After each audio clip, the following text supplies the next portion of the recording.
चलो 2k + 1 13 અને 5k - 3 સમાંતર શ્રેણીના પદો હોય તો kની કિંમત શોધો। ચલો પ્રથમ પદ a1 એટલે કે 2k + 1, a2 એટલે કે 13, a3 બરાબર 5k - 3। આ ત્રણ પદો સમાંતર શ્રેણીમાં, જો કોઈ ત્રણ પદો સમાંતર શ્રેણીમાં હોય તો હંમેશા યાદ રાખવું કે a2 બરાબર a1 + a3/2 થાય।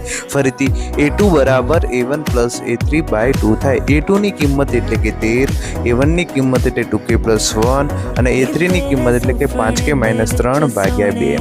ચલો બે ભાગાકારની અંદર તો એને પેલી બાજુ લઈ ગયા એટલે કે થશે 13 × 26, 5k + 2k એટલે 7k, 1 - 3 એટલે -2।